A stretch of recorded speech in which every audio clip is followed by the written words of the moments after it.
écrivain, certes. Je suis passionné des arts et culture, oui, mais j'adore les couleurs. Ce qui parle d'harmonie, je pense qu'il faut quand même établir des relations entre les couleurs. Je vois ici le pagne qui est un peu typique au Sénégal. Oui. Pourquoi sa présence dans ce tableau?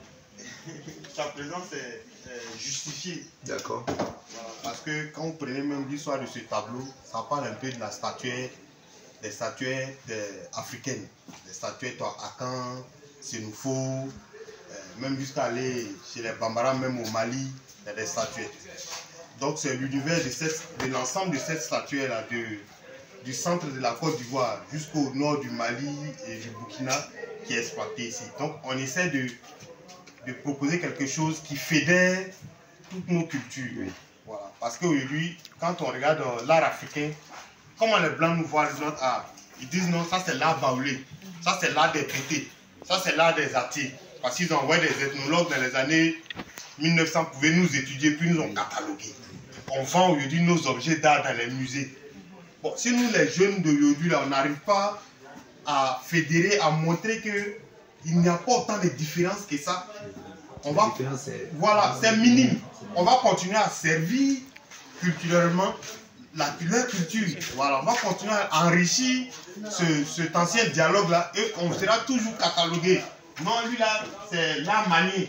Non, lui là, c'est la chose. Alors que nous sommes tous des Africains. Quand il rentre chez un Africain, la première des choses, il sait à qui. Il va lui donner de l'eau à boire. Voilà. Donc il y a des valeurs. Et notre art porte ces valeurs-là. Quand on regarde l'art africain, même là, l'art africain, c'est notre spiritualité. Voilà.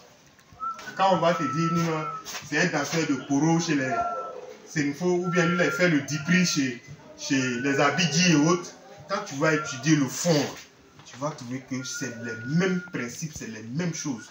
Voilà. Donc c'est nous, on est dispersés, et puis on nous mène à la baguette comme ça. Donc nous, à travers ce qu'on fait, vous allez aller chez M. Yapo, c'est la même expression, mais c'est le support qui change.